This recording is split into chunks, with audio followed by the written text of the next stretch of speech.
ಮಕ್ಕಳೇ, ಎಲ್ಲರಿಗೂ ಮಧ್ಯಾಹ್ನದ ನನ್ನ ನಮಸ್ಕಾರಗಳು. ಹಾಗೆ ಅನಿರೀಕ್ಷಿತವಾಗಿ ನಿಮ್ಮ ಶಾಲೆಗೆ ಇವತ್ತು ಬಂದಿರಬೇಕಾಗಿ ಇದೊಂದು ನನ್ನ ಹುಟ್ಟುಹಬ್ಬ ಪ್ರಯುಕ್ತವಾಗಿ ನೀವೆಲ್ಲ ಒಂದು ಹುಟ್ಟುಹಬ್ಬದ ಶುಭ ಕೋರಬೇಕಾಗಿ ನಮ್ಮ ಮುಖ್ಯ ಗುರುಗಳಾದಂತಹ ಕಾಂಬ್ಳೆ ಅವರಿಗೂ ಹಾಗೂ ಎಲ್ಲ ಶಿಕ್ಷಕ ವರ್ಗದವರಿಗೂ ತುಂಬ ಧನ್ಯವಾದಗಳು ಸಲ್ಲಿಸುತ್ತೇನೆ. ಮನಸ್ಸಿಗೆ ಬಹಳಷ್ಟು ಖುಷಿ ಆಗ್ತದೆ. ಏಕೆಂದ್ರೆ ಏನಾದ್ರೂ ಜೀವನದಲ್ಲಿ ಸಾಧನೆ ಮಾಡಿದೆ ಅಂದ್ರೆ ನಮ್ಮ ಪ್ರೇರಣೆ ಏನ್ ಮಾಡ್ತಾರಲ್ಲ ಅಂಥವ್ರೆ ನಮ್ಗೆ ಇನ್ನಷ್ಟು ಹೆಚ್ಚೆಚ್ಚು ಸಾಧನೆ ಮಾಡಬೇಕು ಅನಿಸ್ತು. ಸೊ ಮತ್ತೊಮ್ಮೆ ಎಲ್ಲ ಶಿಕ್ಷಕ ವರ್ಗದವರಿಗೂ ಮಕ್ಕಳಿಗೂ ಹಾಗೂ ಈ ಶಾಲೆಯ ಮುಖ್ಯ ಗುರುಗಳಾದಂತಹ ರೋಹಿತ್ ಕಾಂಗ್ರೆಸ್ ಅವರಿಗೂ ತುಂಬ ಹೃದಯದಿಂದ ಧನ್ಯವಾದಗಳು ಸಲ್ಲಿಸುತ್ತೇನೆ. Thank you sir to all staff also and even thank you for you.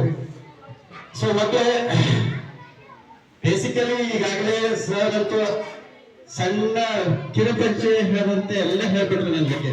ನಾನು ಓದಿದ್ದು BCA bachelor of computer application ಅಂತ ಹೇಳಿ ಕಂಪ್ಯೂಟರ್ ಸಾಫ್ಟ್ವೇರ್ ಇಂಜಿನಿಯರಿಂಗ್.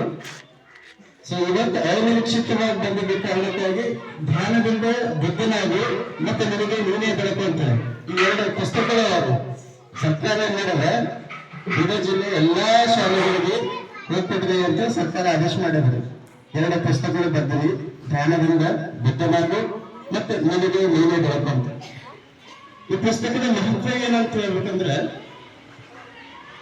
ಜೀವನದಲ್ಲಿ ಏನಾದ್ರೂ ಸಾಧನೆ ಮಾಡ್ಬೇಕಾದ್ರೆ ಮೊಟ್ಟ ಮೊದಲನೇದಾಗಿ ನಿಮ್ಮ ಜೀವನದಾಗ ಅಟ್ಲೀಸ್ಟ್ ಧ್ಯಾನ ಅಳವಡಿಸ್ಕೊಳ್ಳಿ. ಧ್ಯಾನ ಅಂದ್ರೆ ಏನು, ಯಾವ ಸಾಟರ್ಡೆ ಮಾಡಿಸ್ತಾರಲ್ಲ ಮೆಡಿಟೇಷನ್.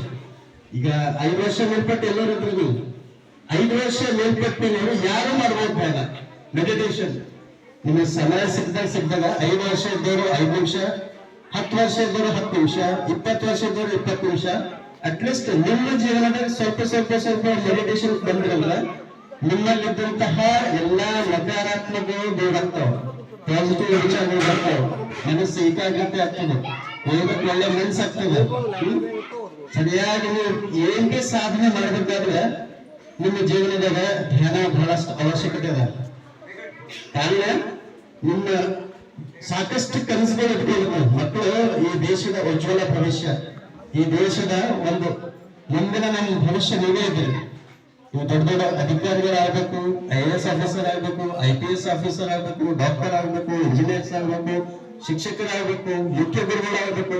ಹಿಂಗೆಲ್ಲ ಆಸೆ ಅದ, ಕನಸವ ಜೋರಾಗಿ ಮಾತಾಡ್ರಿ, ಓಕೆನಾ? ಜೋರಾಗಿ. ಮನುಷ್ಯನಿಗೆ ಉತ್ಸಾಹ ಬಹಳ ದೊಡ್ಡದಲ್ಲ, ಉತ್ಸಾಹ ಇರ್ಬೇಕು. ನಾವ್ ಏನ್ ಮಾಡ್ತೀವಿ ಅನ್ನೋದು ಫಸ್ಟ್ ಕ್ಲಾರಿಟಿ ಇರ್ಬೇಕು. ಇಷ್ಟೆಲ್ಲ ಬರ್ಬೇಕಾದ್ರೆ ಮೊದಲು ಏನ್ ಬೇಕು ನಿಮ್ಗೆ? ಶಿಕ್ಷಣ ಬೇಕು. ಶಿಕ್ಷಣ ಮುಖ್ಯ ಗುರುಗಳು ಏನ್ ಹೇಳ್ತಾರ, ಶಿಕ್ಷಕರು ಏನ್ ಹೇಳ್ತಾರ, ಮನೆಯಲ್ಲಿ ತಂದೆ ತಾಯಿ ಏನ್ ಹೇಳ್ತಾರ, ಶಿಕ್ಷಣ ಮತ್ತು ಸಂಸ್ಕಾರ ಇವೆರಡ ಕಲ್ತಿರಲ್ಲ, ನಿಮ್ಮ ಜೀವನದಾಗ ನೀವು ಬೇಕಾಗಿದ್ದು ಸಾಧನೆ ಮಾಡ್ಬೋದು. ಬಾಬಾ ಸಾಹೇಬ್ ಅಂಬೇಡ್ಕರ್ ಹೇಳ್ತಾರೆ, ಶಿಕ್ಷಣ ಅನ್ನೋದು ಏನದಾರೆ ಒಂದು ಹುಲಿ ಹಾಲು ಕೊಡ್ಬೇಕಲ್ಲ, ಆ ಶಿಕ್ಷಣ ಪಡ್ಕೊಂಡಾಗ ಸಿಂಹ ಗರ್ಜನೆ ಅಂತ ಗರ್ಜನೆ ಮಾಡಬಹುದು. ಸೊ ಪ್ರತಿಯೊಂದಕ್ಕ ಶಿಕ್ಷಣ ಎಂಬುದು ಬಹಳಷ್ಟು ಪ್ರಾಮುಖ್ಯತೆ ಇದೆ. ನಿಮ್ಮಲ್ಲಿದ್ದಂತ ಅಜ್ಞಾನ ದೂರ ಮಾಡ್ತದ. ನೀವು ದೊಡ್ಡ ದೊಡ್ಡ ವ್ಯಕ್ತಿಗಳಾದ್ರಂದ್ರೆ ಸಮಾಜ ಪರಿವರ್ತನೆಗೆ ನಿಮ್ಮದೇ ಆದಂತ ಯೋಗ್ಯತೆ ಇರ್ತದೆ. ಸಮಾಜ ಬದಲಾವಣೆ ಮಾಡಕ್ಕ ನಿಮ್ಮಿಂದ ಸಹಕಾರ ಆಗ್ತದೆ. ಇವತ್ತು ನೋಡ್ಬೇಕು ಸಮಾಜದಾಗ ಎಲ್ಲಿ ನೋಡಬಹುದು ಅಂತೇಳಿ. ಬಟ್ ಅವೆಲ್ಲ ಬೇಡ. ನಾವೇನದ ನಾವು ಕೇವಲ ನನ್ನ ಮನೆ ಹಿಡ್ಕೊಂಡು, ನನ್ನ ಸಮಾಜ ಹಿಡ್ಕೊಂಡು ನಾನು ಪರಿಪೂರ್ಣತೆ ಆಗ್ಬೇಕಾದ್ರೆ, ನಾನು ಏನಾದ್ರೂ ಸಾಧನೆ ಮಾಡ್ಬೇಕಾದ್ರೆ ನೀವು ಮೊದಲು ಶಿಕ್ಷಣವಂತರ ಆಗ್ಬೇಕು. ಓಕೆನಾ? ತಂದೆ ತಾಯಿ ಏನ್ ಹೇಳ್ತಾರೆ, ಸಂಸ್ಕಾರ ಕಲಿಬೇಕು. ಸಂಸ್ಕಾರ ಬಹಳ ದೊಡ್ಡದು. ಡಿಸಿಪ್ಲಿನ್ ಜೀವನದಾಗ ಸಂಸ್ಕಾರ, ಶಿಕ್ಷಣ ಇವೆಲ್ಲ ಬಹಳಷ್ಟು ಮಹತ್ವದಿದಾವ.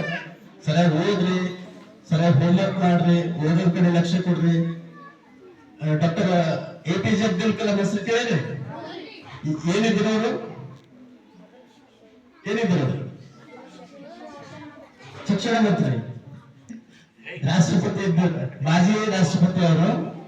ಅವ್ರೇನ್ ಮಾಡ್ತಾರೆ, ಮಕ್ಕಳನ್ನು ಉದ್ದೇಶಿಸಿ, ಮಕ್ಕಳೇ ಕನಸು ಕಾಳಿ ಪ್ರಯತ್ನ ಪಡೆಯುತ್ತ ಹೇಳ್ತಾರೆ. ನೀವು ಏನ್ಗೆ ಆಗ್ಬೇಕಾದ್ರೆ ಮೊದಲು ನೀವು ಒಂದು ಡ್ರೀಮ್, ಒಂದು ಕನಸು ಕಾಣಬೇಕು. ಎಕ್ಸಾಂಪಲ್ ಹೇಳ್ತೀನಿ, ನಾನು ಡಾಕ್ಟರ್ ಆಗ್ಬೇಕಂದ್ರೆ ಆ ಡಾಕ್ಟರ್ ಬಗ್ಗೆ ನೀವು ಸರಿಯಾಗಿ ಕ್ಲಾರಿಟಿ ಇರಬೇಕು. ನಾನು ಡಾಕ್ಟರ್ ಆಗ್ಲೇಬೇಕು, ನಾನು ಒಬ್ಬ ಪೊಲೀಸ್ ಅಧಿಕಾರಿ ಆಗ್ಲೇಬೇಕು, ನಾನೊಬ್ಬ ಮುಖ್ಯ ಗುರುಗಳು ಶಿಕ್ಷಕರಾಗಲೇಬೇಕು.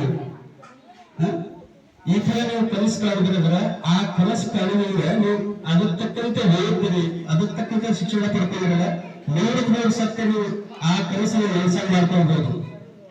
ಓಕೆನಾ? ಅರ್ಥ ಆಗ್ತದ? ಹೇಳಕ್ ತಿಳಿತದ? ಇನ್ನೂ ಚಿಕ್ಕವರಿದ್ದೀರಿ, ಪುಸ್ತಕಗಳು ಬಂದ ಎಲ್ಲ ಸ್ಕೂಲ್ಗಳಾಗ ಬರ್ತಾ ಇದಾವೆ. ಧ್ಯಾನದಿಂದ ಬದ್ಧನಾಗು ಮತ್ತೆ ನನಗೆ ನೀನೇ ಬೆಳಕು. ಪುಸ್ತಕಗಳು ಓದ್ರಿ, ಸ್ವಲ್ಪ ಮೊಬೈಲ್ ಅವಾಯ್ಡ್ ಮಾಡ್ರ. ಮೊಬೈಲ್ ಬಹಳಷ್ಟು ತೊಂದರೆಗಳು ಅವ, ಎಷ್ಟು ಬೇಕಷ್ಟು ಯೂಸ್ ಮಾಡ್ಬೇಕು ಮೊಬೈಲ್. ಯಾಕಂದ್ರೆ ಟೆಕ್ನಾಲಜಿ ಬೆಳೀತಾ ಇದ್ದಂಗ ಅದ್ರಲ್ಲಿ ಒಳ್ಳೇದು ಸಿಗ್ತದೆ ಮತ್ತೆ ಕೆಟ್ಟದ್ದು ಸಿಗ್ತದೆ. ಮೊಬೈಲ್ ನಮ್ಮ ಏಜಿಗೆ ಬೇಡ, ನಿಮ್ಮ ಏಜಿಗೆ ಮೊಬೈಲ್ ಬೇಡ. ಮೊಬೈಲ್ ಅಷ್ಟಕ್ಕಷ್ಟೇ, ಜಸ್ಟ್ ನಿಮ್ಗೆ ಏನಾದ್ರೂ ಎಮರ್ಜೆನ್ಸಿ ಇದ್ರೆ ಮಾತಾಡ್ಬೋದು, ಇಲ್ಲ ಸಾಕಷ್ಟು. ಇವಾಗಿನ ಮಕ್ಕಳು ಬರೀ ಮೊಬೈಲ್ ಇಡ್ಬೇಕಂದ್ರೆ YouTube, Facebook, WhatsApp. So mobile ನೀವು ಯಾರೋ ನನ್ನ ಕಳಕಳಿ ಮನೆಗೆ ಅದ ಮೊಬೈಲ್ ಹೆಚ್ಚಾಗಿ ಉಪಯೋಗಿಸ್ಬೇಡ್ರಿ. ನಿಮ್ಗೆ ಅವಶ್ಯಕತೆ ಇಲ್ಲ. ಅದು ಇನ್ನೇನಾದ್ರೂ ಆನ್ಲೈನ್ ಕ್ಲಾಸಸ್ ಇದ್ರೆ ಮಾತ್ರ ನೀವು ಓಕೆ ಯೂಸ್ ಮಾಡ್ಬೋದು.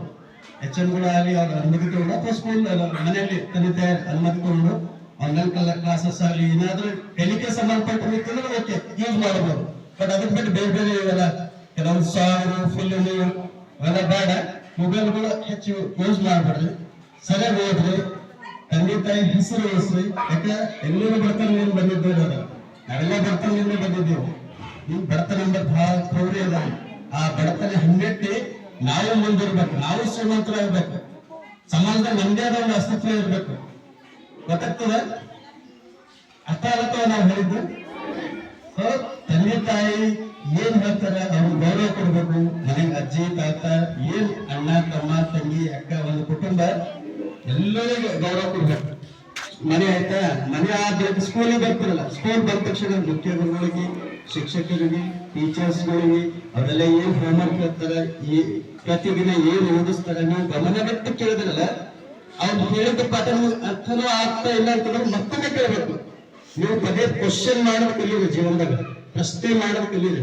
ನೀವು ಒಂದ್ಸಲ ಅರ್ಥ ಆಗ್ಲಿಲ್ಲ ಮತ್ತೊಂದು ಕೇಳ್ಬೋದು, ಸರ್ ನಮ್ಗೆ ಗೊತ್ತಾಗ್ಲಿ ದಯವಿಟ್ಟು ಇನ್ನೊಂದು ಹೇಳ್ತಾರೆ. 100% ನಾನ್ ಬೀದರ್ ಜಿಲ್ಲೆ ಎಲ್ಲಾ ಸ್ಕೂಲ್ಗಳು ಓಡ್ತಿಲ್ಲ, ಉತ್ತಮವಾದಂತ ಶಿಕ್ಷಕರಿದ್ದಾರೆ. ಸರ್ಕಾರ ಬಹಳಷ್ಟು ಮಕ್ಕಳು ಬಂದ್ಬರ್ಲಿ ಅಂತ ಬಹಳಷ್ಟು ವ್ಯಯ ಮಾಡ್ತಾ ಇದ್ದಾರೆ. ಬಟ್ ಇದು ಯಾರ ಸಲುವಾಗಿ? ನನ್ನ ಸಲುವಾಗಿ, ಮಕ್ಕಳ ಸಲುವಾಗಿ.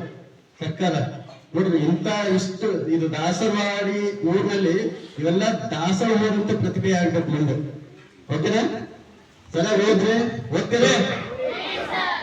ಡಾಕ್ಟರ್ಸ್ ಆಗ್ಬೇಕು, ಇಂಜಿನಿಯರ್ಸ್ ಆಗ್ಬೇಕು, IAS, IPS, bank manager, police ಅಧಿಕಾರಿ, ಹೆಡ್ ಮಾಸ್ಟರ್, ಶಿಕ್ಷಕರು, ಇವೆಲ್ಲ ನೀವು ಕನಸುಗಳು ಇಷ್ಟುದ್ರಾಗ ನಿಮ್ಗೆ ಯಾವ್ದು ಇಷ್ಟ, ನಿಮ್ಗೆ ಯಾವ್ದು ವೈಯಕ್ತಿಕವಾಗಿ ಏನ್ ಇಷ್ಟ ಆಗ್ಬೇಕು ಹಂಗಾದ್ರಲ್ಲ ಅದ್ರ ತಕ್ಕಂತ ಓದ್ಲೇಬೇಕು.